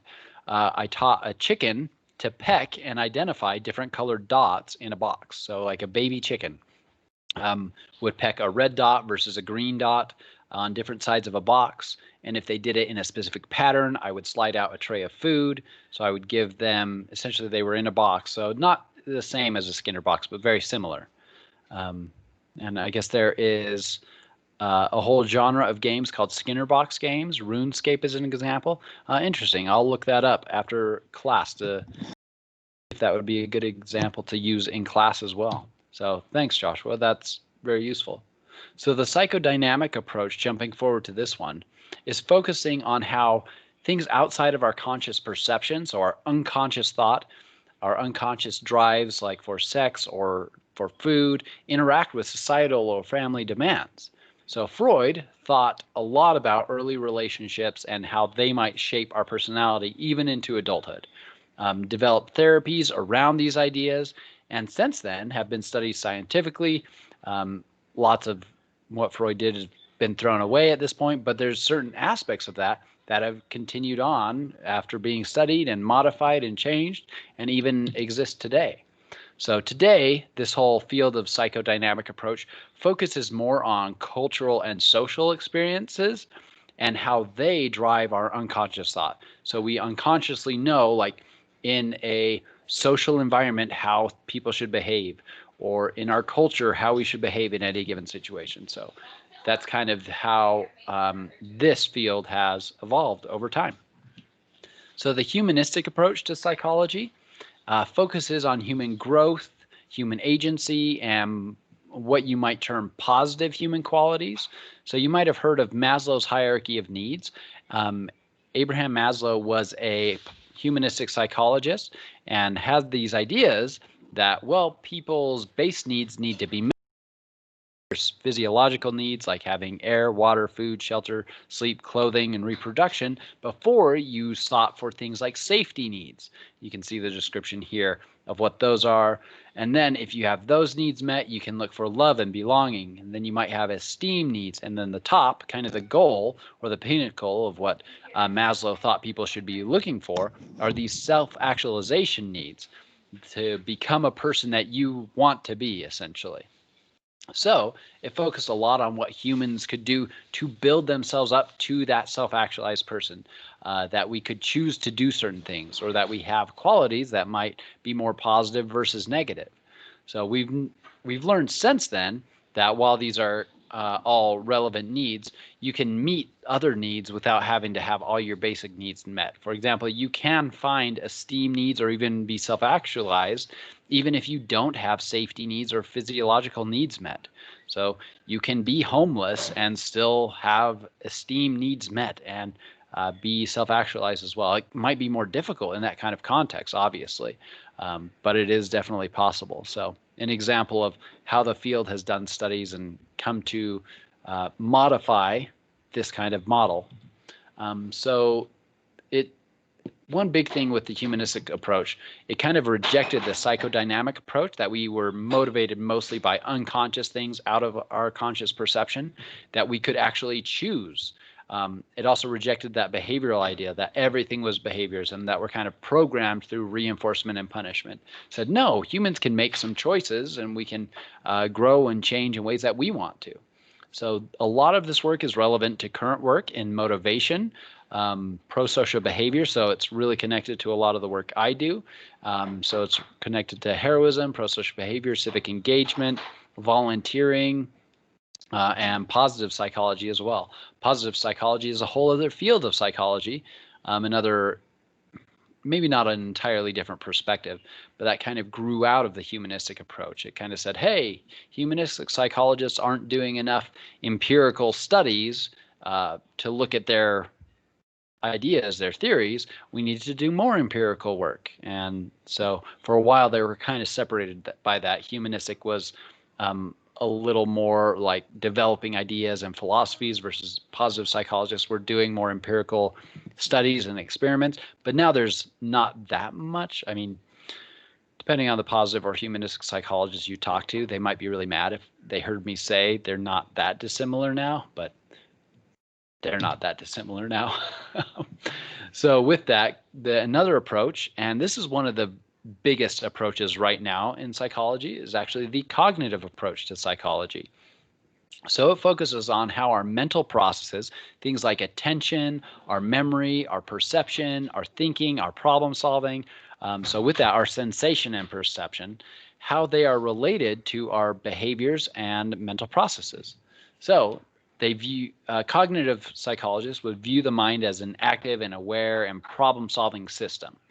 And so your eyes are bringing in messages, you're getting that sensation because of your experience, you have a certain perception, maybe you have memories to pull on, and maybe you're using that to solve a problem. So it's really, really popular in contemporary psychology. You might have heard of cognitive behavioral therapy. Cognitive behavioral therapy takes this cognitive plus that behaviorist approach. So if you're sitting with a cognitive behavioral therapist talking about, let's say, symptoms of depression, they might talk about, well, how are some of your symptoms related to just your perception, but how is it also related to the neurological process that your brain is going through? How might we also use behaviorism, that positive and negative reinforcement?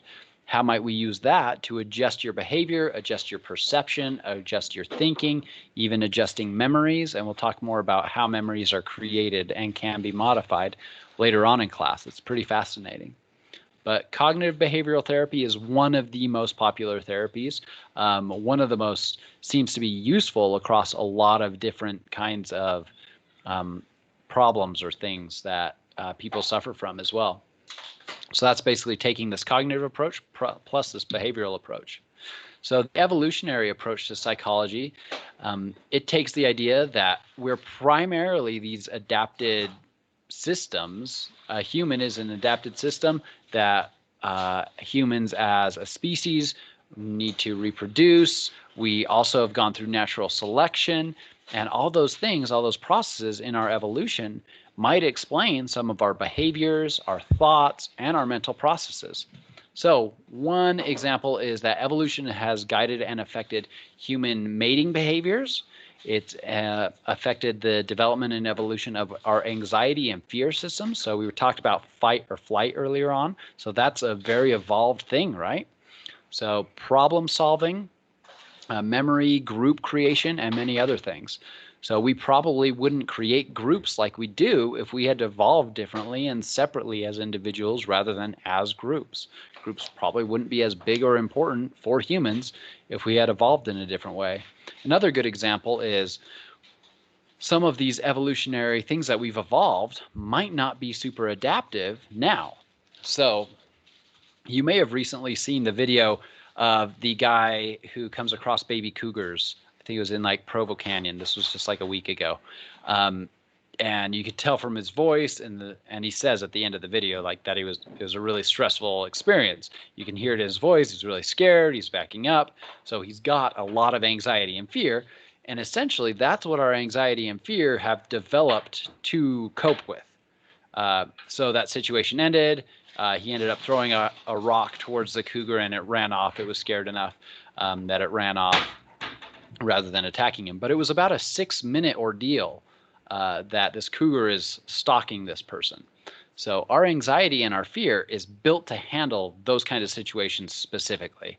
The situations where our hominid ancestors were in the presence of like animals that would try and eat them regularly. But those same systems now are in place when we know we have an exam coming up every 2 weeks. I said that earlier, I'm repeating it now, so I'm building up your anxiety. Sorry about that. But our system is made to have this 6-minute encounter with these animals and either escape or not, and then be able to calm down. But when we have a stress like an exam or debt, sorry to mention that, I know it even triggers me. So we have these other stresses. Our evolutionary system is not built for that kind of stress. So you might go to a cognitive behavioral therapist. They might help you work through that anxiety by putting it in a different perspective, for example, so that it's not something that's always on the forefront of your mind, like a cougar should be if there's one right in front of you, right? That should be on the forefront of your mind. That should be what you're focused on. Your stress and anxiety is making you focus on that. But it's not as helpful in our current climate to be thinking, oh no, I have a test in 2 weeks. I'm going to be focused on that. just one example of how our systems might not be super adaptive for modern day in every case. Questions about that?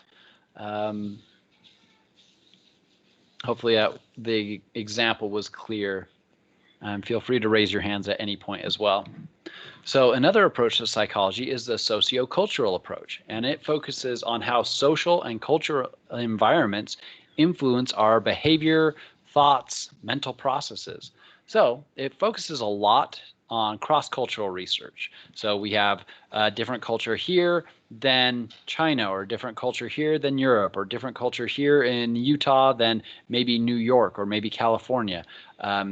So you look at those cross-cultural things and see, well, what's unique to a culture? What's caused by the social and cultural environment, or what might be common between all humans? So looks at those behaviors, thoughts, and mental processes. For example, that kind of response to anxiety is common across all humans versus the way we respond to, I don't know, this is a really silly example, but K-pop music might be different depending on if you're here versus in Southern Korea, right? So we have done a lot better job more recently as psychologists of not being as US focused. With that, we're doing a better job looking at research and doing studies across the world.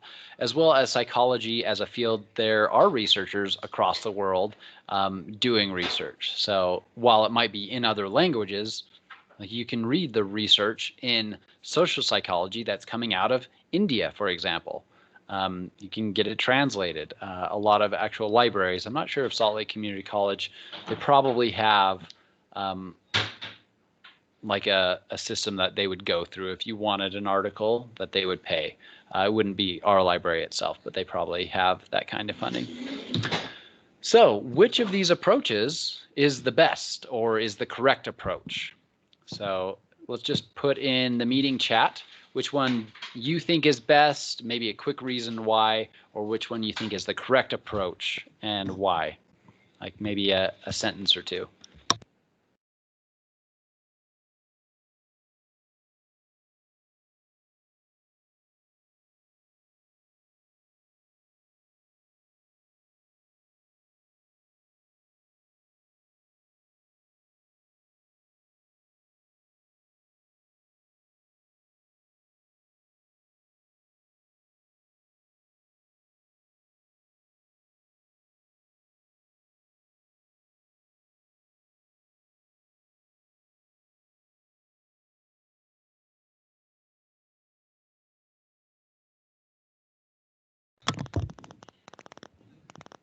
So I've only seen one comment come through yet, but it says a little bit of everything. And so, and then the next comment, they should all tie together. It just depends on the situation you're using them in. They're all correct. Yep, you're all too smart for me. My trick question did not trick anybody. Yeah, you're absolutely right. None of these approaches in and of itself is the correct approach or the best approach. It really just depends on what you're trying to study. So if you're trying to study the impact of a social situation, you would probably want to use research from sociocultural psychologists as well as maybe cognitive psychologists and maybe evolutionary. So depending on what you're looking at, you will go to these fields of study and pull what you need from them. So yeah, there's a lot of different aspects of human behavior, thoughts, emotions, mental processes. And so depending on what you're looking at, you might be looking at more research from the psychodynamic approach or more from the behavioral approach, maybe depending on the question you're looking at. So yep, it's none of these is the best or correct approach. It really is a little bit of everything. So good job, students. I could not trick you. So great work. Here is another example of a modern developmental theory. So I showed you the Bronfenbrenner one earlier with the microsystem, macrosystem, exosystem, all of those systems. This is another one. This is actually my favorite model. It's using that same idea that systems work within systems and affect other things. And in this case, this is an individual, or here it's labeled as a child. But an individual has certain temperaments, a personality, their own cognitions, their own biology. So you can see each of these is related to some of those fields. Like any individual has their own biology, has their own specific neurology. So have you had a traumatic brain injury or not? That might depend or change the way you interact in any given situation. People have a school network. In this case, in a classroom setting, we have a school network. Or there's my daughter's school network that she's involved with. You might have parents, or if you're looking at this as an adult, this might be a partner. So your partner has their own biology, their own cognition, their own personality. So you can affect them. They can also affect you. And this is looking at the development over time. So as well as that, these direct networks that we're affecting and are affecting us are also being affected by our community, society, and the culture at large. So when you're looking at these different approaches, a lot of them influence everyday behaviors. So the ideas that you're putting forth here in the comments that there's different ways to approach different things with these different perspectives is exactly right. And that's kind of what I wanted to get across here, is that perspectives, even though any given week will generally like focus down on one perspective, I don't want you to lose this big picture. So even though we might spend a whole class period only talking about social psychology, and we might not really talk about its connection to cognitive or developmental, it always is. It's always, everything is connected to one perspective. So with that, we've only got 10 minutes left in class, and I feel like this is a good place to stop before talking about research methods in psychology and more specifics about things like experiments. I guess before that, are there questions that you have still about the format of the class, about the syllabus if you've gone over it? I think we'll pause here for chapter 1 today, but I definitely want to make sure, especially since we have these 10 minutes, anyone with questions should be able to answer them. I'm going to actually pull up the syllabus and schedule again.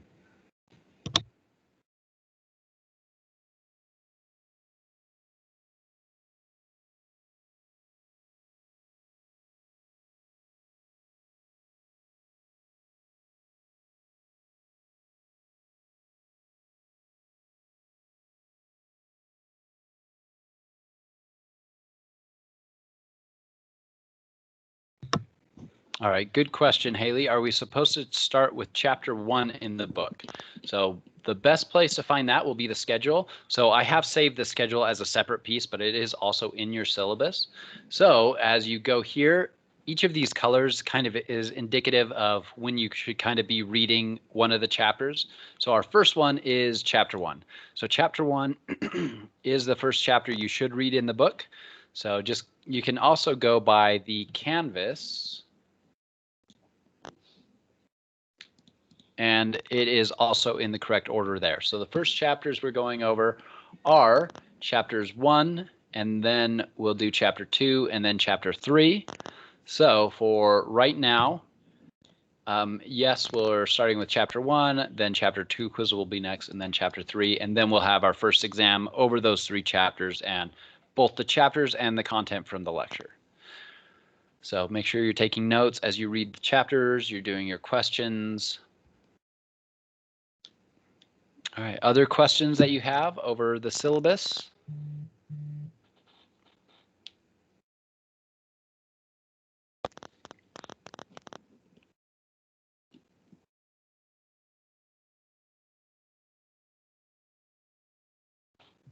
If you want to read more about the group presentation, there are resources here that you can read about them before we actually talk about it, or the question papers. You can read about them in the syllabus, as well as go over the resources for them. So this is the group presentation resources. This is the question paper resources right here, basically. So you can get a head start on those if you want to, but we will talk about them more in more detail later on. All right, well, if there are not any other questions, then I think we'll end the class for today. So we're a little bit early today. And we'll continue on with chapter 1, lecture on Thursday. So again, 2:30 to 5:20, and I'll see you Thursday when you come here to our class meeting. This is where we'll have our class meetings, unless I decide that there's other features that are better on other resources. Microsoft Teams seems to be pretty stable and allows us to do the things that we need. If you ever want to make a study group, you can utilize the Microsoft Teams. You can jump into another group and just meet in the general meeting or any other place in one of the other breakout groups too. So yeah, send me any emails of questions that you have. It was great to get to know you, and I will see you again Thursday. And hopefully you'll have chapter 1 read by that time, and we can have more interaction and conversation about it. But great work today. I'll see you later. Thank you. Great class. See ya. Thanks for the lessons. Thank you. Thank you.